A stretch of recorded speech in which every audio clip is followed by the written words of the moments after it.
예, 출애굽기 32장부터 34장에 나오는 이스라엘 백성들이 우상을 만들어서 하나님 앞에 범죄하는 장면은 바로 우리의 모습을 보여주는 것이라고 했습니다. 우리는 이 과정을 거쳐서 하나님이 거하시는 처소로, 즉 하나님의 마음을 품은 하나님의 자녀로 세워지게 되는 것입니다. 지난주에 살펴본 것처럼 이스라엘 백성들을 애굽에서 이끌어내어 인도하던 모세가 산에 올라가더니 내려오지를 않습니다. 그러자 이스라엘 백성들이 아론에게 우리를 위하여 우리를 인도할 신을 만들어내라 그래요. 그래서 아론이 이스라엘 백성들에게 금고리를 빼내라, 기에서 금고리를 빼내라 해서 그것으로 송아지 형상의 우상을 만듭니다. 그랬더니 이스라엘 백성들이 그 송아지를 두고 이가 우리를 애굽에서 이끌어낸 우리의 신이다, 엘로힘이다, 하나님이다 그러면서 그 우상에게 제사를 드리고 그 앞에서 먹고 마시면서 뛰놀고 기뻐하고 그렇게 즐거워합니다. 이게 바로 하나님을 떠난 우리의 모습이라는 거예요. 우리는 원래 없음이었습니다. 그런데 하나님이 우리와 하나가 되어 주심으로 우리가 그 하나님의 머리 되심에 생명의 존재에 복에 참여하고 있는 것입니다. 그런데 인간들이 하나님을 떠나 스스로 이 자신의 존재의 머리가 하나님이 되더라는 것입니다. 그러나 그 머리는 가짜 머리입니다. 그래서 그걸 두고 보지 못하고 듣지 못하고 말하지 못하는 우상이라고. 우상. 인간이 스스로 하나님을 떠나 우상이 되더라는 것입니다. 그래서 보지를 못하고 듣지를 못하고 깨닫지를 못해서 내가 누군지, 내가 왜 여기에 있는지, 왜 인생을 사는 것인지, 인생의 의미와 목적을 알지 못한 채 방황하는 인생, 허무한 인생을 살아가더라는 것입니다. 하나님의 은혜와 사랑과 복주심과 인도하심 속에 있는데도 그걸 전혀 깨닫지를 못해서 두려움, 불안, 낙심, 절망, 미움, 분노, 불평, 원망 가운데 살아가더라는 것입니다. 그래서 먹고 마시고 뛰놀지만 여전히 배가 고프고 목이 마르고 만족이 없는 삶, 참된 기쁨과 즐거움이 없는 삶을 살더라는 거예요. 이게 인간의 실상이에요. 하나님을 떠난 인간의 실상. 다시 말해 인간은 자기가 머리가 되므로 자기에게 주어진 생명과 복을 스스로 파괴하고 끊임없이 저주와 사망 속으로 들어가더라는 것입니다. 다시 말해 인간은 하나님의 전적인 은혜가 아니면 아무 소망이 없는 족속이더라. 모세가 산에 올라갔다는 말은 이걸 깨달았다. 이걸 하나님의 마음을 알고 하나님의 마음을 품음으로 이걸 깨닫게 된 거예요. 참 모세가 그래서 하나님의 마음을 품고 하나님이 머리가 되어서 모든 걸 보고 듣고 깨닫게 되니까 어떻게 되느냐. 오늘 한번 15절 16절을 읽어보겠어요. 15절 16절 같이 읽습니다. 시작. 모세가 돌이켜 산에서 내려오는데 두 정거판이 그의 손에 있고 그 판에 양면 이쪽 저쪽에 글자가 있으니 그 판은 하나님이 만드신 것이요 글자는 하나님이 써서 판에 새기신 것이더라.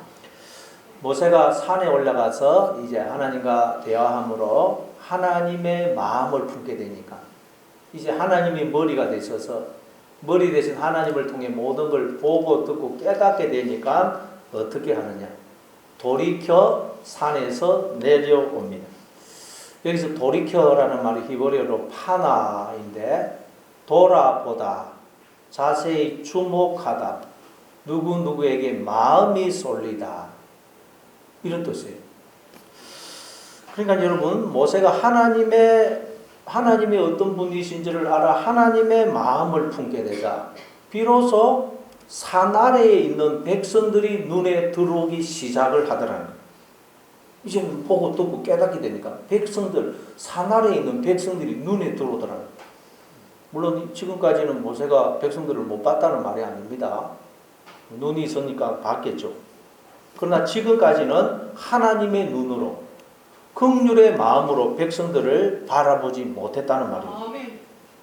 아마 모세는 하나님이 시키시니까 할 수 없이 지금 이스라엘 백성들을 애굽에서 이끌어내어 가나안 땅으로 인도하는 이 일을 하고 있지만 지금 아마 마음속에는 억지로 불만 가운데 하고 있을 것입니다.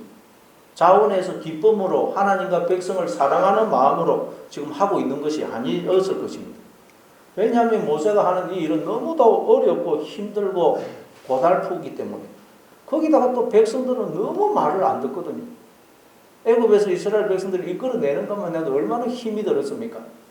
그런데 이스라엘 백성들은 말을 안 듣고 틈만 나면 모세를 대적하고 우리가 차라리 애굽으로 돌아가겠다 그러면서 불평 원망을 쏟아내요.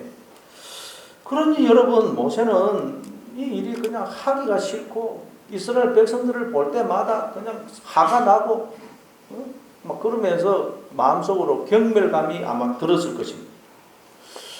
그런데 이제 모세가 하나님의 마음을 알고 하나님의 마음을 품게 되자 비로소 백성들이 눈에 들어오기 시작하더라는 것입니다.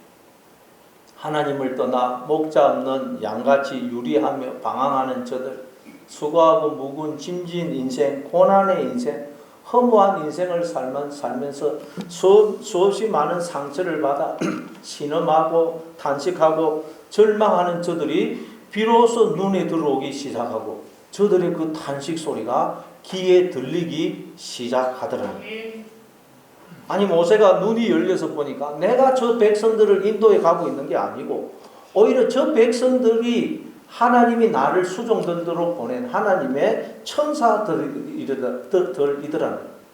나는 저들의 섬김과 수고와 희생을 통해서 저들에게서 나오는 하나님의 생명과 복을 먹고 살고 있더라는. 모세가 하나님의 마음을 품게 되니까 하나님의 눈으로 보니까 백성들이 달라 보이기 시작하더라는 거예요. 하나님의 눈으로 백성들을 보니 백성들이 너무 고맙고 감사하고 동시에 불쌍한 것, 미안한 것입니다. 이게 여러분 돌이켜라는 단어에 담긴 의미입니다. 그래서 모세가 산 아래로 내려오는 거예요. 여러분 우리가 내가 머리가 되어 있으면 우리는 보지 못하고 듣지 못하고 깨닫지 못하는 우상이 되어서 저 나에 갇혀서 다른 사람이 눈에 들어오지 않고 다른 사람의 소리가 귀에 들리지 않습니다. 남편, 아내, 자녀, 가족 그리고 내 주변의 사람들은 바로 하나님이 나를 수종들도록 보낸 하나님의 천사라는 걸 알지 못해요. 그 사람이 나 때문에 수고하고 있다는 걸 알지를 못합니다. 그래서 고마워하지 못하고 감사하지 못하고 미안해하는 마음도 없고 불쌍히 여기는 마음이 없어요. 늘 불평 원망인 것입니다. 그래서 천국 안에 들어와 있지만 천국을 살지 못하는 것입니다. 그러다 우리가 하나님의 마음을 품게 되면 하나님이 나의 머리가 되시면 비로소 눈이 열려서 주변의 사람들이 눈에 들어오게 되고 그들의 소리가 들리기 시작합니다. 아, 내가 하나님의 품속에 모형이지만 천국 안에 들어와 있구나 하는 걸 알게 돼요. 여러분은 산 아래에 있는 여러분의 남편, 아내, 자녀, 가족, 믿음의 형제, 자매들이 눈에 들어오십니까?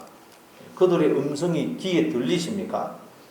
그들이 너무 귀하게 여기지고 고맙고 감사하고 또 미안한 마음이 드십니까? 고단한 인생을 사는 그들을 볼 때 불쌍한 마음이 드십니까? 만약 그렇지가 않다면 여러분은 지금 스스로 머리가 되어서 우상이 되어 있는 우상. 그래서 보지 못하고 듣지 못하고 깨닫지를 못하고 있는 거예요. 그래서 하나님이 끊임없이 우리를 찾아오십니다. 하나님은 여러분 늘 우리를 주목하십니다. 우리에게서 단 한순간도 눈을 떼지 않으십니다. 우리의 신음 소리, 한숨 소리까지 다 듣고 계세요. 그래서 언제나 고마워하고 감사해하고 기뻐서 어쩔 줄을 몰라 하십니다. 뿐만 아니라 우리가 하나님을 떠나 힘들어하고 방황할 때 너무 안타까워하시고 탄식하시면서 눈물을 흘리세요. 이게 하나님입니다. 하나님은 늘 우리를 주목하시고 음성에 귀를 기울이십니다. 요즘은 애를 작게 나니까 뭐 애 하나 낳으면 요즘 보면 엄마, 아빠, 할머니, 할아버지, 삼촌, 공 전부 다 애 하나만 쳐다보지 않습니까?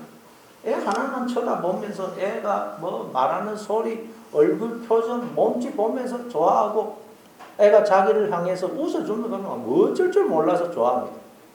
그리고 또 애가 무슨 혹시라도 감기에 걸리고 잘못되면 또 막 어쩔 줄 몰라 안타까워하죠. 바로 하나님이 그렇게 늘 나를 긍휼의 눈으로 사랑의 눈으로 바라보고 계시며 나의 음성에 귀를 기울이고 계시다는 것을 기억하시기 바랍니다. 그래서 여러분도 하나님의 사랑받는 자녀로서 하나님의 마음을 품음으로 하나님의 눈으로 하나님이 나에게 허락하신 사람들을 바라보고 산 아래로 내려가시는 여러분 되시기를 바랍니다. 아우성치는 크고 나를 대적하고 반대하는 자들이 있는 곳, 찢이고 볶는 그곳, 여러분이 외면하고 싶은 그곳으로 내려가시는 여러분 되시기를 바랍니다. 마태복음 17장에 보면 예수님이 베드로, 야고보, 요한을 데리고 높은 산에 올라가시죠. 그 산에 올라가서 예수님이 모습이 변형이 되십니다. 그 얼굴이 해같이 빛나고 옷이 빛과 같이 희어집니다. 그리고 모세와 엘리야가 나타나서 예수님과 이야기하고 있는 것이 제자들 눈에 보이게 됩니다. 예수님의 모습이 변화가 돼요. 이건 예수님이 하나님의 마음을 알고 하나님의 마음을 품은 자가 되었다는 걸 말해요. 하나님과 하나가 된 걸 말해요. 여러분, 우리도 하나님의 마음을 품게 되면 얼굴이 해같이 빛나고 옷이라는 것은 신분, 존재를 상징합니다. 우리의 존재가 옷과 같이 해와 같이 빛이 나게 되는 것입니다. 거룩하고 흠이 없는 존재가 돼요. 하나님의 마음을 품게 되면 우리도 하나님처럼 되는 거예요. 그런데 제자들은 그 예수님이 변형된 모습을 보면서도 그게 뭔지를 몰라요. 다시 말해 제자들은 하나님의 마음을 알지를 못해서 하나님의 마음을 품지를 못하는 거예요. 아직도 보지를 못하고 듣지를 못하고 깨닫지를 못하는 거예요. 그래서 베드로가 뭐라 그래요? 그 모습을 보고 주여 우리가 여기 있는 것이 좋사오니 만일 주께서 원하시면 내가 초막셋을 짓되 하나는 주님을 위하여 하나는 모세를 위하여 하나는 엘리야를 위하여 짓겠습니다. 그러죠. 베드로의 이 모습은 하나님의 마음을 품지 못한 우리의 모습, 즉 보지 못하고 듣지 못하고 깨닫지 못하는 우상이 되어 있는 우리의 모습을 보여주는 것입니다. 그래서 고통 중에 있는 내 주변의 사람들이 눈에 안 들어오고 그들의 음성이 내 귀에 안 들리는 거예요. 그러나 예수님은 다 보고 들으시는 거예요. 그래서 예수님은 산에서 내려오시죠. 백성들이 눈에 다 들어오고 그들의 쉬는 소리가 들리는 거예요. 그래서 예수님 산에서 내려오니까 어떤 일이 일어나고 있어요? 어떤 아버지가 아들이 귀신이 들려서 제자들에게 고쳐달라고 봤더니 제자들이 고쳐주지를 못해서 그냥 난처해하고 있어요. 그래서 그 아버지가 예수님을 보고는 와가지고 고쳐달라고 그러죠. 그래서 예수님이 그 아들을 고쳐주십니다. 여러분, 귀신 들린 그 아이가 바로 우리의 모습인 것입니다. 우리는 틈만 나면 하나님을 떠나 보지 못하고 듣지 못하는 우상이 됩니다. 하나님 없는 생각에 사로잡혀서 귀신 들린 자가 돼요. 그래서 하나님의 품속에 있고 천국 안에 들어와 있지만 천국을 살지 못하고 지옥을 사는 것입니다. 이게 사나리의 세상, 하나님을 떠난 우리의 모습이라는 거예요. 그래서 예수님이 산에서 다 그걸 보시고 음성을 들으셔서 산에서 내려오시듯이 늘 하나님이 우리를 찾아오시고 우리를 주목하시고 음성에 귀를 기울여 주고 계시는 거예요. 계속 하나님 우리를 찾아오시는 거예요. 우리와 하나가 되어주셔서 우리의 머리가 되어주셔서 우리로 하나님의 그 모든 생명과 복의 기쁨과 즐거움에 참여케 하시려고 사나리에 있는 우리를 찾아오시는 것입니다. 아멘. 그러니 여러분 언제나 나를 바라보시고 나를 찾아오시는 그 하나님을 마음의 주인으로 왕으로 영접하심으로 여러분도 하나님의 마음을 품은 자가 되어서 산에서 내려오시는 나에게 주어진 삶과 가족들 주변의 사람들에 대해서 고맙고 감사하는 마음, 미안해하는 마음, 불쌍히 여기는 마음을 갖고 사심으로 천국을 사시는 여러분 다 되시기를 바랍니다. 그래서 모세가 산에서 내려오면서 뭘 갖고 내려오느냐? 두 증거판을 가지고 내려옵니다. 그런데 이 증거판은 안팎으로 글자가 쓰여 있다 그러죠. 안팎으로. 그런데 이 판은 하나님이 만드신 것이고 글자도 하나님이 친히 쓰신 것이라 그래요. 모세가 들고 오는 이 두 증거판, 돌판은 뭘 상징하게 할까요? 우리 한번 예레미야 31장 31절부터 34절까지 33절까지입니다. 예레미야 31장 31절부터 33절 같이 읽습니다. 시작. 여호와의 말씀이니라. 보라 날이 이르더니 내가 이스라엘 집과 유다 집에 새 언약을 맺으리라. 이 언약은 내가 그들의 조상들의 손을 잡고 애굽 땅에서 인도하여 내던 날에 맺은 것과 같이 아니할 것은 내가 그들의 남편이 되었어도 그들이 내 언약을 깨뜨렸습니다. 여호와의 말씀이니라. 그러나 그날 후에 내가 이스라엘 집과 맺을 언약은 이러하니 내가 나의 법을 그들의 속에 두며 그들의 마음에 기록하여 나는 그들의 하나님이 되고 그들은 내 백성이 될 것이라. 여호와의 말씀이니라. 하나님께서 출애굽 사건을 두고 하나님이 우리의 남편이 되어 우리의 손을 잡고 이끌어내셨다라고 말씀합니다. 뭘 의미한다 그랬죠? 하나님이 영으로 말씀으로 우리에게 장가를 오셔서 우리와 하나가 되어 주심으로 우리가 이렇게 생명의 세계, 존재의 세계, 하나님의 세계 안으로 들어오게 된 것을 의미한다 그랬죠. 근데 인간들이 하나님의 세계 안으로 들어왔는데 그 속에서 육신의 생각이라는 무덤을, 즉 우상을 만들고 그 속에 갇혀버리더라는 거예요.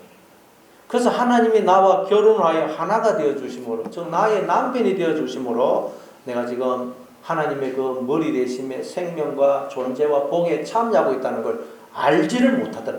깨닫지를 못하더라. 그걸 두고 너희가 내 언약을 깨뜨렸다. 언약을 깨뜨렸다. 하나님이 내 남편이 되시서 내가 그 하나님의 생명과 복에 참여하고 있는 걸 알아야 되는데 아무도 모르더라는 거예요. 이걸 언약을 깨뜨렸다. 그래서 하나님이 앞으로 우리와 새 언약을 맺을 것이라. 새 언약. 무슨 말이겠어요? 새 언약은 하나님이 우리의 눈과 귀를 열어주셔서 이 사실을 깨닫게 해주겠다는 거예요. 그래서 새 언약의 내용을 두고 나의 법을, 즉 나의 말을 너희 속에 두고 너희 마음에다가 기록을 하겠다. 아멘. 이건 여러분 하나님이 흑인 우리 돌인 우리에게 바로 말씀으로 영으로 장가를 와주셔서 하나가 되어 주심으로, 즉 남편이 되어 주심으로 우리가 그 하나님의 존재와 생명과 모든 복에 참여하고 있음을 깨닫게 하시겠다는 거예요. 아멘. 그러면 우리는 어떻게 된다고요? 하나님의 말씀이 기록된 마음이 된다는 거예요. 하나님의 마음을 품은 자가 되는 거예요.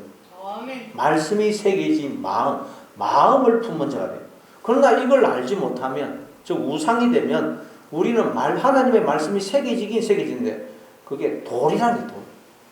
이걸 깨닫지 못하면 마음이 돌같이 굳어진 말씀이 새겨진 돌이 되는 돌. 그래서 보지를 못하고 듣지를 못하고 깨닫지 못한다. 이게 하나님을 떠난 인간의 실상이라는 마음이 돌처럼 돼요. 그래서 내가 누군지, 왜 내가 여기에 있는지, 내가 어떻게 해서 생명으로 존재하는지, 왜 사는지를 알지 못한 채 그렇게 방황하는 인생, 허무한 인생을 살고 있다는 거예요. 이게 하나님을 떠난 인간의 실상이에요. 산 아래에 있는 백성들의 모습입니다. 그런데 모세가 두 증거판을 손에 들고 내려온다는 말은 모세는 이 비밀을, 이 복음을 알고 이 비밀, 이 복음을 백성들에게 전해주기 위해서 지금 내려오는 거예요. 다시 말해 하나님의 은혜와 사랑을 전하기 위해서 모세가 지금 산 아래로 내려오는 거예요. 요한계시록 우리 5장 1절부터 5절까지 한번 보겠습니다. 요한계시록 5장 1절부터 5절 같이 읽습니다. 시작. 내가 보매 보좌에 앉으신 이의 오른손에 두루마리가 있으니 안팎으로 썼고 일곱인으로 봉하였더라. 또 보매 힘있는 천사가 큰 음성으로 외치기를 누가 그 두루마리를 펴며 너희를 빼기에 합당하냐 하냐. 하늘 위에나 땅 위에나 땅 아래에 너희 그 두루마리를 펴거나 보거나 할 자가 없더라. 그 두루마리를 펴거나 보거나 하기에 합당한 자가 보이지 아니하기로 내가 크게 어렸더니 장로 중에 한 사람이 내게 말하되 울지 말라. 유다 지파의 사자 다윗의 뿌리가 됐으니 그 두루마리와 그 일곱인을 해치리라. 여기도 보면 보좌에 앉으신 오른손에 두루마리가 있는데, 두루마리는 책, 두루마리는 책을 말합니다. 그 책이 안팎으로 쓰여 있고 일곱인으로 봉해져 있다. 바로 여러분 이 두루마리가 오늘 모세가 들고 나온 두 증거판입니다. 증거판. 하나님이 나와 하나가 되어 주심으로 우리가 그 하나님의 생명과 그 존재의 그 머리 되심에 그 모든 복에 참여하게 된 것을 된 우리를 상징 증거판 두루마리고 우리. 그런데 이 세상 그 어디에도 인을 떼서 이 책을 펴거나 보거나 할 자가 없다고 그러죠. 이 말은 나는 누군지, 내가 어떻게 해서 이렇게 생명으로 존재하며 내가 왜 여기에 있으며 왜 인생을 사는지 거기에 대해서 아무도 설명을 해주는 자가 이 세상에 없더라는 거예요. 아멘. 인생을 해석을 해주는 자가 아무도 없어요. 여러분, 내가 누군지, 내가 왜 여기에 있는지, 왜 인생을 사는 것인지 그걸 모르고 인생을 산다. 이거 생각하면 여러분, 우리가 미치고 환장을 노릇 아니에요. 정말 탄식이 통곡이 터져 나옵니다. 그래서 사도 요한이 지금 크게 우는 거예요. 그런데 누가 두루마리의 7인을 떼실 것이라 그래요? 유다 지파의 사자 다윗의 뿌리 예수님이 이 인을 떼서 책을 펴서 보거나 또 들려주신다는 것. 이 말은 예수님이 오시기 전에는 아무도 이 비밀을, 이 복음을 몰랐다는 거예요. 아멘. 예수님이 안 오시면 인간은 절대 내가 누군지, 왜 내가 여기 있으면, 내가 어떻게 해서 생명으로 존재하며 왜 사는지 아무도 알 수가 없다. 예수님 오시지 않는 거예요. 그러니까 오늘 이 모세는 바로 예수님을 예표하는 거예요. 예수님. 그래서 우리는 예수님을 통해서 오늘 본문을 해석을 할 수가 있는 것입니다. 아멘. 예수님이 안 오셨다면 우리는 아무도 구약을 해석을 못 해냅니다. 다시 말해 우리는 예수님을 영접을 안 하면 인생을 해석을 못 해요. 내 인생을 전혀 해석을 할 수가 없습니다. 예수님이 오심으로 우리는 인생을 해석을 할 수가 있습니다. 감사합니다. 날마다 여러분 예수님을 마음에 영접하심으로 여러분의 인생을 해석하시는 여러분 되시기를 바랍니다. 아멘. 자, 그래서 이제 17절 오늘 본문으로 넘어가서 17절 18절 17절 18절 같이 있습니다. 시작. 여호수아가 백성들의 요란한 소리를 듣고 모세에게 말하되 진중에서 싸우는 소리가 나나이다. 모세가 이르되 이는 성전가도 아니요 대하여 부르짖는 소리도 아니라 내가 듣기에는 노래하는 소리로다. 여호수아가 등장하는데 여호수아는 출애굽기 17장 아말렉 족속이 쳐들어왔을 때 그때 여호수아가 나와서 전쟁을 하죠. 그때부터 여호수아는 이제 부관으로 모세와 함께 늘 동행하면서 모세의 시중을 듭니다. 그러니까 여호수아는 모세를 수종들도록 보냄을 받은 하나님의 천사인 것입니다. 모세는 이 여호수아의 섬김과 수고와 희생을 통해서 그리고 여호수아에게서 흘러나오는 하나님의 생명과 복을 먹고 살고 있는 거예요. 근데 하나님이 우리 주변에도 이 여호수아를 수없이 보내주셨다는 거예요. 여호수아를. 여러분의 남편, 아내, 자녀, 부모, 형제, 내 주변에 있는 믿음의 형제, 자매들은 다 하나님이 나를 수종들도록 보낸 하나님의 천사라는 것을 기억하시기 바랍니다. 아멘. 다 여호수아예요. 여호수아. 우리는 그들의 성경과 수고와 희생을 통해서 그들에게서 흘러나오는 하나님의 생명과 복을 먹고 살고 있는 거예요. 그래서 여호수아, 호세아, 예수가 다 구원하다라는 뜻의 야사라는 동사에서 나온 명사입니다. 구원자라는 뜻이에요. 구원자. 그러니까 여러분 하나님은 내 주변의 그 여호수아, 내 주변의 사람들을 통해서 나를 찾아오시고 그들을 통해서 나를 위로하시고 격려하시고 깨우치시고 가르치셔서 나를 구원해 가신다는 거예요. 감사합니다. 자, 그런데 어쨌든 이제 이 여호수아는 아직 모세가 알게 된 이 비밀을 복음을 몰라요. 그래서 산 아래에서 들려오는 소리를 듣고 모세에게 진중에서 지금 싸우는 소리가 납니다. 그래요. 그래서 모세는 뭐라고 그래요? 산 아래에서 지금 들려오는 소리는 성전가도 아니고 패배해서 부르짖는 소리도 아니고 노래하는 소리다. 그래요. 노래하는 소리. 지금 이스라엘 백성들이 금송아지 우상을 만들어 놓고 그 앞에서 먹고 마시고 뛰놀면서 기뻐하고 즐거워하고 있죠. 먹고 마시면서 뛰놀고 기뻐하고 즐거워하고 있는데 그게 한마디로 부르면 노래하는 소리예요. 노래하는 소리. 우상을 만들어 놓고 노래를 부르고 있대요. 노래. 여러분 노래를 부르는 건 좋은 건 아닙니까? 막 먹고 마시면서 뛰놀고 기뻐하고 즐거워하는 그걸 노래를 지금 표현하고 있어요. 노래를 부르는 소리다. 여러분 노래를 부르는 건 좋은 거예요. 근데 문제는 어떤 노래를 부르느냐. 어떤 노래를 부르느냐 하는 거예요. 여러분 이사야서 43장 21절입니다.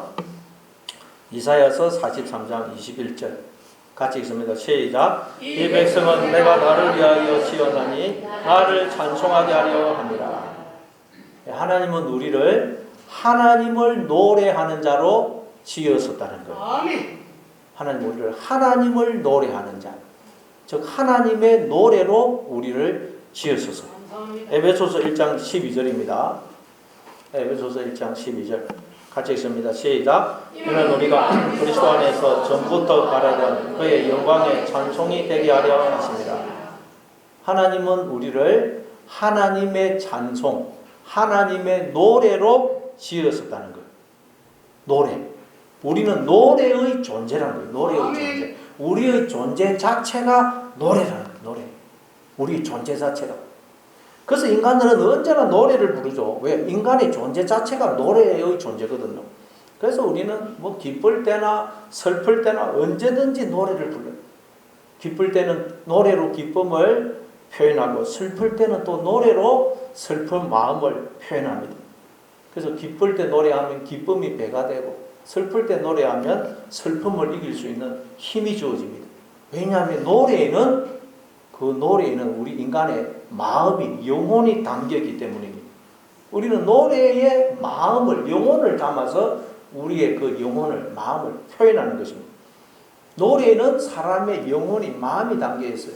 그래서 노래만큼 우리의 영혼을 어루만지고 치유하는 것도 없습니다. 노래는 부르는 사람도 행복하게 해주고 듣는 사람도 행복하게 해줘요. 그래서 인간들이 사는 세상에는 어디든지 노래가 있습니다. 왜냐하면 하나님은 우리 인간을 노래의 존재로 지으셨기 때문입니다. 우리가 하나님의 노래입니다. 자, 근데 여러분, 우리는 노래에 우리의 마음을, 영혼을 담아서 노래하죠. 근데 우리가 하나님의 노래예요. 그러니까 하나님은 우리를 노래로 삼아 우리 안에 당신의 마음을, 즉 당신을 담아서 우리를 통해서 당신의 마음을 노래하신다는 거예요. 하나님은 우리를 통해서 당신을 드러내시는 거예요. 우리가 하나님의 노래예요. 그래서 인간에게서는 하나님이 노래로 흘러나오고 있는 거예요. 하나님이 우리에게서, 하나님이 노래로 우리에게서 흘러나오고 있는 거예요. 그래서 여러분, 인간이 하나님의 노래이기 때문에 사람만큼 상처를 주는 존재도 없지만 사람만큼 기쁨과 위로와 힘과 행복을 주는 존재도 없는 거예요. 사람 만나서 하는 거 그만큼 기쁜 게 어디 있어요? 왜? 사람은 하나님의 노래거든요. 그 사람에게서 하나님이 노래로 흘러나오는 거예요. 자, 그런데 또 재미있는 게 출애굽기 15장 1절 2절에 가면 이렇게 말씀합니다. 출애굽기 15장 1절 2절 같이 읽습니다. 시작. 이때 모세와 이스라엘 자손이 이 노래로 여호와께 노래하니 일렀으되 내가 여호와를 찬송하리니 그는 높고 영화로우시며 말라 그 탄자를 바다에 던지소서미로다. 여호와는 나의 힘이요 노래시며 나의 구원이시로다. 그는 나의 하나님이시니 내가 그를 찬송할 것이요 내 아버지의 하나님이시니 내가 그를 높이리로다. 우리가 하나님의 노래일 뿐만 아니라 여기서 또 하나님이 우리의 노래가 되신다 그러죠. 나의 노래시. 하나님이 또 우리 노래가 되신다 그래요. 우리가 여러분 노래를 노래하죠. 노래를 노래로 부릅니다. 그러니까 우리가 하나님의 노래이기 때문에 노래를 부르는데 하나님이라는 노래를 우리가 노래한다는 거예요. 하나님이 우리 안에 노래로 들어오심으로 우리는 하나님이라는 노래를 노래한다는 거예요. 우리가 하나님의 노래고 하나님이 또한 우리의 노래가 됐어요. 그래서 우리는 하나님의 노래로서 노래이신 하나님을 노래해야 되는 거예요. 다시 말해 우리는 하나님을 드러내고 나를 통해서 하나님이 노래로 드러나도록 해야 된다는 거예요. 나를 통해서 하나님이 노래로 드러나도록 해야 돼요. 그러면 우리가 하나님의 노래가 되어서 그 하나님의 그 모든 기쁨과 즐거움에 참여할 뿐만 아니라 또한 우리의 노래를 듣는 자들에게 우리가 위로를 주고 용기를 주고 그들도 하나님의 노래로 회복을 시켜줄 수 있는 거예요. 우리가 하나님의 노래가 되어서 그 노래를 들려주면 그 노래를 듣는 사람도 하나님의 노래로 회복이 되는 거예요. 아멘. 그러기 위해서는 여러분 오직 하나 우리 안에 하나님이 노래로 들어왔어야 돼요. 노래로. 그래서 하나님이 우리 안에 노래로 들어오셨고 지금도 끊임없이 노래로 들어오고 계시는데 우리가 내가 머리가 되어서 내 안에 주어진 하나님의 노래를 도둑질해서 하나님이라는 노래를 인간의 노래, 나의 노래로 바꿔버린 거예요. 인간들이. 그래서 노래를 부르기는 부르는데 아무런 기쁨도 즐거움도 만족도 없고 다른 사람에게 위로와 기쁨을 주지를 못하는 거예요. 노래의 존재이기 때문에 우리는 노래를 안 부를 수가 없어요. 뛰놀면서 기뻐하고 즐거워하지 않을 수가 없어요. 그래서 노래를 부르기는 부르는데 부르면 부를수록 오히려 더 허무하고 공허한 거예요. 외롭고 고독한 것입니다. 다른 사람을 위로하고 살아나게 하는 게 아니고 오히려 상처를 주더라는 거예요. 다시 말해 노래의 존재라. 우리는 노래를 부를 수밖에 없는데 우리가 아무리 노래를 불러도 슬픈 노래밖에 안 오더라는 거예요. 노래의 존재는 노래를 부를 수밖에 없어. 근데 노래를 부르는데 슬픈 노래, 쓴 노래밖에 안 오더라는 거예요. 왜 그러냐? 하나님이 우리 마음에 안 계시면 하나님이 우리의 노래인데 안 계시면 우리는 쓴 노래가 된다. 쓴 노래. 이게 예레미야가 부른 애가입니다. 예레미야 애가 1장 1절 2절 한번 보겠습니다. 예레미야 애가 1장 1절 2절 같이 읽습니다. 시작. 슬프다 이 성이여, 전에는 사람들이 많더니 이제는 어찌 그리 적막하게 앉았는고, 전에는 열국정에 거둔 자가 이제는 바보같이 되었고, 전에는 열방 중에 공주였던 자가 이제는 강제 노동을 하는 자가 되었도다. 밤에는 슬피 우니 눈물이 밤에 흐르며 사랑하는 자들 중에 그에게 위로하는 자가 없고 친구들도 다 배반하여 원수들이 되었도다. 여기 보니까 하나님을 떠남으로 생명으로 충만했던 우리가 텅 빈 존재, 사람으로 가득 찼던 성이 아무도 살지 않는 그런 텅 빈 성이 되어버렸어요. 하나님이 우리 안에 계시면 생명으로 충만한데 하나님을 떠남으로 텅 빈 존재가 되고, 열국정의 큰 자였던 우리가 가부가 되고, 공주였던 우리가 노예처럼 강제 노동을 하는 자가 되어버린 거예요. 하나님을 떠남으로. 아멘. 생명의 노래, 하나님의 노래여야 할 우리가 사망의 노래, 기쁨과 즐거움의 노래여야 될 우리가 슬픔과 탄식의 노래가 되어버린 거예요. 이게 우리 인간의 실상이에요. 아멘. 하나님의 마음을 품은 모세는 사나리에 있는 백성들이 하나님을 떠나서 사망의 노래, 슬픈 노래가 되어서 노래를 부르기는 부르지만 기쁨이 없고 슬픔과 외로움과 허무 속에 빠져 있는 것을 이제 듣게 된 거예요. 사람들이 부르는 그 노래 소리가 슬픈 노래, 외로움의 노래, 그 노래 소리를 부르고 있는 걸 듣게 된 거예요. 그래서 모세는 이 소리는 노래하는 소리다. 노래하는 소리. 여러분도 하나님의 마음을 품음으로 귀가 열려서 여러분 주변의 사람들이 부르는 그 슬픔의 노래, 탄식의 노래를 들으실 수 있기를 바랍니다. 아멘. 그래서 그들에게 하나님의 노래를 들려주시면 그들을 위로하고 그들도 하나님의 노래로 회복시켜내시는 여러분 다 되시기를 바랍니다. 이처럼 우리는 하나님의 노래로 부름을 받았어요. 하나님을 노래로 여러분 드러내야 됩니다. 그러니까 우리는 말 한마디도 항상 위로하는 말, 격려하는 말, 축복하는 말을 해야 돼요. 아주 그냥 뭐 상처 주고 공격하는 말, 다른 사람 허물을 지적하고 흉을 보는 말, 부정적인 말은 입 밖에도 내지 마시기 바랍니다. 그건 하나님의 노래가 아니에요. 얼굴 표정도 좀 하나님의 노래답게 좀 밝게 항상 웃으시기 바랍니다. 하나님의 노래입니다. 우리가 하나님의 노래.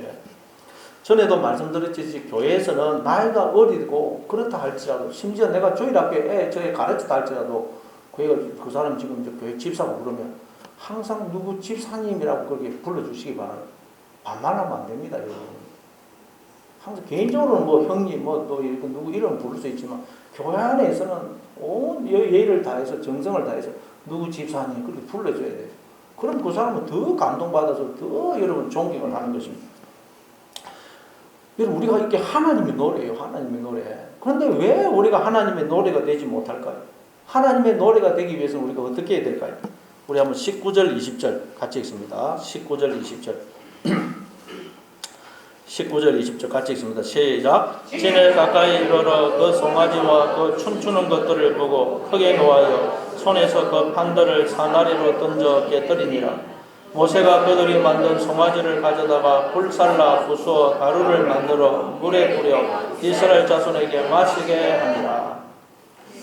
산에서 내려온 모세가 이스라엘 백성들이 만든 그 금송아지 우상과 그 우상 앞에서 이스라엘 백성들이 노래하고 춤추는 것을 보고는 크게 노하여 산에서 들고 온 그 정겁한 돌판을 던져서 깨버립니다. 모세 행동이 이해가 잘 되지 않죠. 앞에서는 모세가 어땠죠? 하나님은 우상을 만들어 범죄한 이스라엘 백성들에게 진노하여 그들을 진멸하려고 그러자 모세는 백성들을 불쌍히 여기는 마음으로 하나님 앞에 간청을 해가지고 하나님의 뜻을 돌이켜서 화를 내리지 않았었죠. 그때는 모세가 더 하나님 같았어요. 그랬던 모세가 정작 이스라엘 백성들의 모습을 보자 순간적으로 화가 난 것일까요? 그래서 그만 이 돌발을 확 집어 던진 것일까요? 이런 어리석고 배은망덕한 놈들 막 그러면서 속으로 화가 나서 집어 던졌을까요? 모세가 이렇게 갑자기 돌변하니까 이해가 안 돼요. 근데 하나님은 이 모세의 행동에 대해서 전혀 말씀도 야단을 치시거나 그런 것이 없어요. 그럼 이 돌판을 깨뜨리는 게 보통 심각한 일입니까? 그리고 또 모세는 이 일을 수습한 뒤에 또 산에 올라가가지고 하나님 앞에서 이스라엘 백성들의 죄를 용서해 달라고 아니면 하나님이 기록하신 책에서 저희 이름을 제해 달라고 막 또 백성들을 불쌍히 여기는 마음으로 기도를 합니다. 그럼 오늘 이 본문의 행동은 도대체 또 왜 이럴까요? 왜? 예. 여러분 여기서 크게 노하여 거기 보니까 19절에 모세가 크게 노하여 히브리어 하라아프인데 10절에 보면 그 하나님께서 10절에 보면 내가 그들에게 진노하여 그들을 진멸하고 그러죠. 하나님이 이스라엘 백성들에게 진노하여 이것도 역시 하라아프입니다. 하라아프. 하나님이 이스라엘 백성들의 모습을 보고 진노하여 진멸하려고 할 때 모세가 하나님 앞에 간청을 해서 하나님의 뜻을 돌이키죠. 여러분 이게 무슨 뜻이라고 그랬습니까? 하나님은 진노할 수 있어. 진멸하려고 그러는데 모세가 간청해서 하나님의 뜻을 돌이켰다. 이건 뭐냐?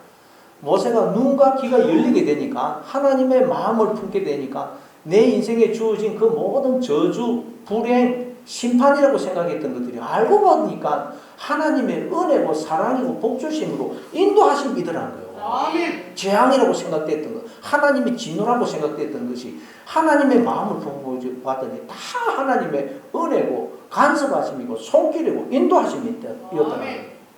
따라서 여러분 오늘 여기서도 모세가 백성들의 모습을 보고 진노했다는 말은 지금 하나님의 은혜와 사랑과 복주심 속에 인도하심 속에 살고 있으면서도 하나님을 떠나 우상이 되어서 그걸 깨닫지 못해서 두려움, 절망, 좌절, 미움, 원망, 불평 이 속에 살아가는 그 백성들의 모습을 보고 모세가 안타까워하고 불쌍히 여겼다는 말이에요. 이게 진노했다는 거죠. 그래서 모세가 어떻게 합니까? 백성들이 만든 그 송아지를 가져다가 불살라서 가루를 만들어 물에 뿌려서 그 물을 이스라엘 백성들로 하여금 마시게 합니다. 아니 그 가루를 금이 사실 불에 타지도 않죠. 그 금가루를 집어넣은 그 물을 마시면 그 어떻게 돼요? 큰일 납니다. 설사하거나 배탈 나고 잘못하면 죽을 수도 있어요. 그런데 백성을 불쌍히 여기는 모세가 또 이해가 되지 않는 이런 행동을 해요. 그 가루를 탄 물을 마시게 합니다. 큰일 났는데. 이건 또 무슨 의미가 다른 게 있을까요? 여기에. 민수기 5장에 보면 또 비슷한 내용이 나와요. 민수기 5장 11절부터 31절까지 보면 어떤 내용이 나오느냐. 남자가 있는데 자기 아내가 부정을 저지른 것 같아요. 근데 증거는 없어요. 증거는 없는데 마음으로는 의심이 됩니다. 그러면 그 남편은 아내를 데리고 제사장에 와서 의심의 소재를 드립니다. 그리고 이제 제사장은 그 물에다가 토기에 물을 담아서 성전 바닥에 있는 뒷걸을 끌어가지고 그 물에 섞어가지고 그 물을 그 여인으로 마시게 해요. 그래서 그 여인이 그 물을 마셔서 만약에 부정을 저질렀다 그러면 배가 부풀어 오르고 막 이 허벅지에 늑적다리가 마르게 될 것이라 그래요. 그러나 반대로 여인이 부정을 저지르지 않았다. 그러면 그 물을 마셔도 전혀 해를 받지 않고 오히려 임신을 하게 될 것이라 그래요. 임신. 자, 이건 뭘 의미합니까? 우리를 가지고 우리는 하나님이 우리 안에 생수로 생명으로 남편으로 들어와 주심으로 우리가 다 이렇게 생명을 잉태한 자들이 된 거예요. 생명을 소유한 자들이 된 거예요.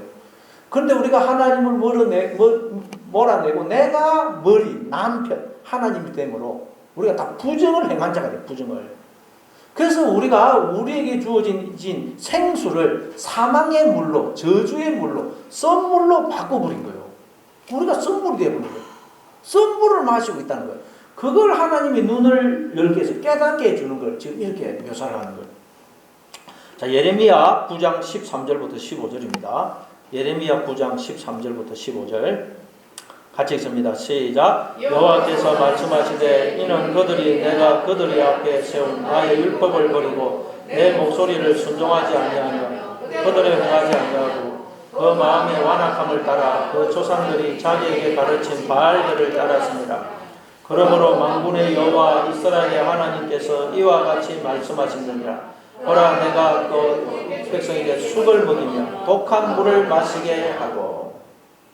자, 이스라엘 백성들이 남편이신 하나님을 떠나 바알이라는 가짜 하나님, 가짜 남편을 따랐기 때문에 하나님은 그들에게 쑥을 먹이며 독한 물을 마시게 할 것이라 그러죠. 이건 하나님이 일부러 마시게 한다는 말이 아니고 인간들이 생수이신 하나님을 떠나 스스로 그 생수를 쓴물로, 독한 물로 바꿔서 마시고 있다는 거예요. 그걸 그런데 알지를 못해서 하나님이 찾아서 눈과 귀를 열어서 그걸 깨닫게 하셔서 우리를 하나님께로 돌이키신다는 거예요. 감사합니다. 출애굽기 15장에도 보면 홍해를 건넌 이스라엘 백성들이 이제 광야에 들어섰는데 그 광야가 수르 광야죠. 근데 이제 수르 광야에 들어섰는데 사흘 길을 걸어갔는데 물이 없어요. 광야에서 사흘 동안 물을 마시지 못했다, 여러분. 사흘 동안 광야에서 그냥 물을 못 마셔도 목이 마를 텐데 광야에서 막 견딜 수 없는 그 뜨거운 햇볕 속에서 물을 못 마시다 죽을 지경이 아니겠어요. 그런데 마라라는 곳에 도착했더니 물이 있어요. 야, 물이다. 그러니까 사람들이 전부 달려가서 막 물을 벌컥벌컥 마셨어요. 근데 마셨더니 물이 너무 써요. 그만 전부 다 배를 움켜잡고 막 뒹굴고 있어요. 아니, 물을 안 마시면 목이 말라서 죽을 행패이고, 마시니 써서 못 마시고, 그러니까 마실 수도 없고, 안 마실 수도 없고, 안 마시면 목이 말라 죽고, 마시면 써고, 이러지도 못하고, 저러지도 못하고, 며칠 노릇이다. 여러분, 이게 우리의 모습이에요. 우리의 모습. 우리는 이 세상에 태어났기 때문에 열심히 인생을 살아야 돼요. 열심히 물을 마셔야 됩니다. 물을 마셔야 돼요. 공부라는 물, 취직이라는 물, 돈이라는 물, 성공이라는 물, 결혼이라는 물, 자녀라는 물, 인기와 명예라는 물, 뭐 자아실현이라는 물, 행복이라는 물, 이런 물들을 끊임없이 마셔야 돼요. 태어났기 때문에 안 마실 수는 없어요. 근데 문제는 마시긴 마시는데 그 모든 물들이 너무 써들어간 거예요. 그냥 안 마실 수는 없어요. 안 마시면 우리가 어떻게 살 수 있어요? 마셔야 돼요. 그래서 마시는데 모든 물이 쓰더라고요. 그냥 안 마실 수도 없고 마실 수도 없고 막 이러지도 못하고 저러지도 못하고 있죠. 이게 우리의 모습이라. 왜 그렇다고요? 우리가 생수이신 하나님을 떠났기 때문이라. 아멘. 하나님은 우리의 생수를 들어오셨는데 하나님을 떠나면 우리 안에 그 물이 쓴 물로 바뀌고 쓴 물. 우리가 쓴 존재가 된다는 거예요. 쓴 존재. 그래서 뭘 마셔도 쓰게 느끼신다는 거예요. 그때 모세가 하나님이 지시하신 나무가지를 그 물에 탁 던지죠. 그랬더니 물이, 썬물이 단물로 변합니다. 그 나무가지는 십자가를 상징합니다. 십자가. 십자가는 하나님과 내가 어떤 관계에 있으며 내가 하나님으로부터 얼마나 청량할 수 없는 은혜와 사랑과 복을 받고 있는지를 설명해 주는 게 십자가 아닙니까? 그 십자가 바짝 마른 나무가 우리라는 거예요. 근데 예수님이 굵은 대못에 박혀서 그 나무와 하나가 되죠. 그리고는 물과 피를 쏟아내 주세요. 마찬가지로 하나님이 굵은 대못에 박이는 그 고통을 기꺼이 감수하시고 우리와 영원히 바짝 마른 나무에 불과한 우리와 영원히 하나가 되어 주셨다는 거예요. 그리고는 끊임없이 생수를, 생명을, 모든 복을 부어주신다는 거예요. 그래서 우리가 지금 이렇게 부분적이지만 하나님의 생명과 복에 참여하고 있는데 우리가 하나님을 떠난 거예요. 제가 하나님과 우리 사이를 막아버린 거예요. 우리가 가짜머리가 되어버린 거예요. 우리가 쓴 존재가 되어서. 그래서 물을 마시기는 마시는데 그 모든 물이 그냥 쓰더라고요. 쓰고. 그런데 이제 그 예수님이 십자가를 통해서 그걸 알려주신 거예요. 아, 내가 하나님을 떠나서 그렇구나. 쓴 존재가 되어서 모든 게 썩게 느껴지구나. 그래서 내가 머리 자리에서 내려오고 하나님이 나의 머리가 되시고 하나님께로 돌아오면 우리 이제 생수가 흘러 넘치는 하나님의 우물이 됩니다. 아멘. 여러분이 싹 그냥 마시는데 썩게 느껴집니까? 여러분 거기다가 나뭇가지를 계속 던지시는, 나는 하나님의 은혜와 사랑과 복주심 속에 있다. 모든 건 하나님의 은혜고 사랑이고 복주심이다 하는 것을 기억함으로 썬물을 단물로 바꿔내시는 여러분 되시기를 바랍니다. 계시록 8장 10절 11절 우리 한번 읽어보겠습니다. 계시록 8장 10절 11절 같이 읽습니다. 시작. 셋째 천사가 나팔을 부니 횃불같이 타는 큰 별이 하늘에서 떨어져 강들의 3분의 1과 여러 물샘에 떨어지니 이 별 이름은 선숙이라. 물의 3분의 1이 선숙이 되면 그 물이 썬물이 되므로 많은 사람이 죽더라. 셋째 천사가 나팔을 부니까 횃불같이 타는 큰 별이 하늘에서 강 3분의 1과 여러 물샘에 떨어집니다. 그래서 물의 3분의 1이 썬쑥이 되어 많은 사람이 썬물로 인하여 죽더라 그래요. 이 별을 두고 이름을 두고 썬쑥이라 그래요. 썬쑥. 이 별의 이름이 썬쑥이다. 원래 우리는 하늘의 별과 같은 존재입니다. 근데 하나님을 떠나니까 우리가 하늘에서 떨어져서 썬쑥이 되더라고요. 썬쑥.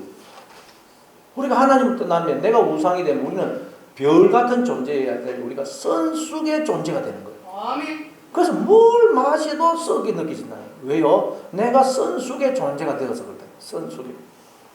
히브리서 12장 15절입니다. 히브리서 12장 15절 같이 읽습니다. 시작. 너희는 하나님의 은혜에 이르지 못하는 자가 없도록 하고 또 썬뿌리가 나서 괴롭게 하여 많은 사람이 이로 말미암아 더럽지 하지 않게 하며. 썬뿌리가 나지 않도록 하는 썬뿌리. 뿌리라는 것은 식물의 이나 나무의 근원이죠. 동물이나 사람으로 치면 머리입니다. 머리. 뿌리라는 것은 우리 사람으로 치면 머리입니다. 앞에서 그 계시록 5장 5절에 보면 예수님을 두고 유다 지파의 사자 다윗의 뿌리라 그러죠. 다윗의 뿌리. 하나님이 우리의 뿌리가 되신다는 거예요. 우리를 존재케 하시고 계속 우리에게 생명과 복을 주셔서 우리로 생명과 복을 누리게 하시는 분이라는 거예요. 그런데 우리가 하나님을 떠나 몰아내고 내가 뿌리가 되면, 내가 머리가 되면 그 뿌리는 썬뿌리가 된다. 썬뿌리. 내가 뿌리가 되고 내가 머리가 되면 그건 썬뿌리가 된다. 내가 썬 존재가 된다. 그래서 뭘 마셔도 썩게 느껴진다. 모든 것이 그냥 썩게 느껴진다. 신명기 29장 18절 19절입니다. 신명기 29장 18절 19절 같이 읽습니다. 시작. 너희 중에 남자나 여자나 가족이나 지파나 오늘 그 마음이 우리 하나님 여호와를 떠나서 그 모든 민족의 신들에게 가서 섬길까 염려하며 독초와 쑥의 뿌리가 너희 중에 생겨서 이 저주의 말을 듣고 심중에 스스로 복을 빌어 이르기를 내가 내 마음이 완악하여 젖은 것과 마른 것이 멸망할지라도 내게는 평안이 있으리라 할까 합니다. 하나님이 우리의 뿌리가 되시고 머리가 되시기 때문에 우리는 뿌리 대신 하나님께 붙어 있을 때 생명과 복을 누릴 수 있어요. 아멘. 근데 내가 그냥 스스로 뿌리가 되고 머리가 되면 그게 바로 썬뿌리, 썬쑥의 뿌리가 나다. 썬뿌리, 쑥. 그래서 여러분 우리가 썬쑥의 존재가 되어서 뭘 마셔도 썩게 된다.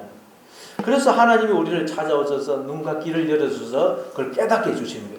네가 지금 스스로 뿌리가 되어서 머리가 되어서 썬 뿌리의 존재, 썬 쑥의 존재가 되어서 내가 주는 지금 물을 마시면서도 썩게 느끼고 있는 거야. 그러니까 내게로 돌아와 라고 깨닫게 해주시는 거예요. 아멘. 그래서 우리가 하나님께로 돌아오면 이제 우리가 이 하나님께 붙은 나무가 되어서 모든 것이 이제 달게 되는 거예요. 썬물이 단물로 변하는 것입니다. 그래서 하나님이 겉으로 보면 하나님이 나를 찾아오시면 마치 하나님이 나에게 선물을 주시는 것처럼 보이는 거예요. 왜? 우리가 그걸 몰랐는데 깨닫게 해주셔서 내가 지금 하나님을 떠나 선물을 마시고 있는구나. 그걸 깨닫게 해주시기 때문에 겉으로 보면 하나님이 나를 찾아오시면 하나님이 나에게 선물을 마시는 것처럼 보인다는 거예요. 하나님이 나에게 저주를 내리시는 것처럼 보인다는 거예요. 그걸 지금 성경은 모세가 지금 그 가루를 물에 타서 그걸 백성들에게 마시는 것으로 우리에게 설명을 하는 것입니다. 아멘.